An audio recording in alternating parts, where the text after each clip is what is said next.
இப்போது புதிய அறிமுகம் ஆச்சி ஹோட்டல் சாம்பார் 50 கிராம் ரூபாய் 20 மட்டுமே. தமிழக பாஜக தலைவரான பின்னர் திமுகவை எதிர்த்து அண்ணாமலை ஆடிய அரசியல் ஆட்டம் களத்தை அனலாக்கியதை மறுக்க முடியாது. திமுகவுக்கு எதிராக கடுமையான விமர்சனங்களை முன்வைத்தது முதல் திமுக அமைச்சர்களின் சொத்து பட்டியலை வெளியிட்டது வரை அண்ணாமலையின் அதிரடிகள் அதிமுகவை பின்னுக்கு தள்ளி திமுக வெர்சஸ் பாஜக என்ற பிம்பத்தை ஏற்படுத்தும் அளவுக்கு இருந்தது. செல்லும் இடமெல்லாம் திமுகவை விமர்சித்து அண்ணாமலை முன்வைத்த கருத்துக்கள் செய்தித்தாள்களில் தலைப்பு செய்திகளாகவே மாறின. அண்ணாமலையின் விமர்சனங்களுக்கு திமுக தலைமையே நேரடியாக பதிலளிக்கும் அளவுக்கு பாஜக பிரதானப்படுத்தப்பட்ட காட்சிகள் எல்லாம் அரங்கேறியதை மறுக்க முடியாது. ஆனால் கூட்டணியில் இருந்து கொண்டே அதிமுக முன்னாள் பொதுச் செயலாளரான ஜெயலலிதாவையே அண்ணாமலை விமர்சித்தது அந்த கட்சியுடனான கூட்டணி முறிவுக்கு காரணமாக இருந்தது. ஆனால் தமிழகத்தில் பாஜக காலூன்ற அதிமுக உடனான கூட்டணியை மேலிடம் விரும்பிய நிலையில் அண்ணாமலையின் இதுபோன்ற விரும்பத்தகாத செயல்களால் மேலிடத்தின் அதிருப்தியை சம்பாதித்தார் அண்ணாமலை. நடந்து முடிந்த நாடாளுமன்ற தேர்தலில் பாமக அமமுக என கூட்டணி அமைத்த போதும் 11.24% வாக்குகள் மட்டுமே பெற்ற பாஜக கூட்டணியில் அதிமுக மட்டும் இடம் பெற்றிருந்தால் வெற்றி நிச்சயம் என கூறப்பட்டது. இதனால் அண்ணாமலை மீது படு அப்செட்டில் இருக்கிறதாம் பாஜக மேலிடம். பிரதமராக மோடி 3வது முறையாக பதவியேற்ற பிறகு ஒரு முறை கூட அவரை நேரில் சந்தித்து அண்ணாமலை பேசவில்லை.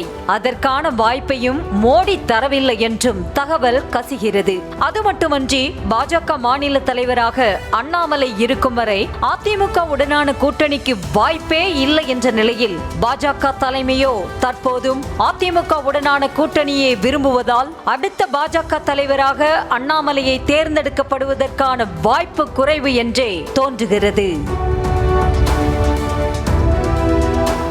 அது மட்டுமன்றி ஆடியோ வீடியோ விவகாரங்கள் மூலம் சொந்த கட்சியினரையே கட்டம் கட்டியது, தலைமையை எதிர்த்தவர்களை வார் ரூம் நிர்வாகிகள் மூலம் அவதூறாக பேச வைத்தது, சீனியர்களை மதிப்பதில்லை, பாஜகவை தாண்டி தன்னைத்தானே ப்ரொமோட் செய்து கொண்டது என கட்சிக்குள்ளேயே அண்ணாமலைக்கு பல எதிர்ப்புகள் இருப்பதும் அவருக்கான வாய்ப்பை சிக்கலாக்கியுள்ளது.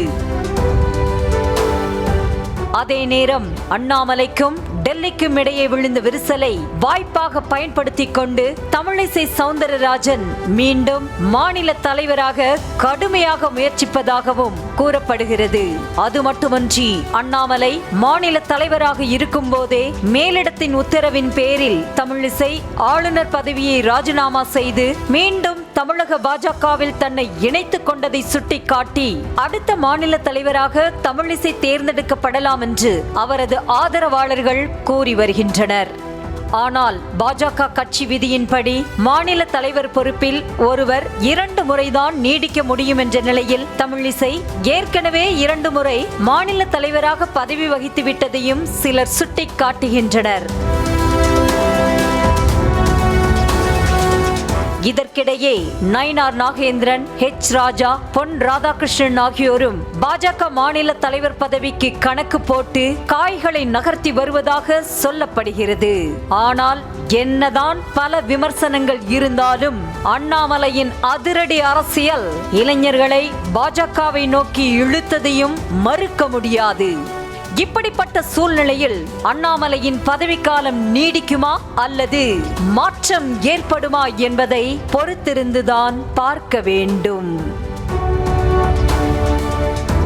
இப்போது புதிய அறிமுகம் ஆச்சி ஹோட்டல் சாம்பார் 50 கிராம் ரூபாய் 20 மட்டுமே.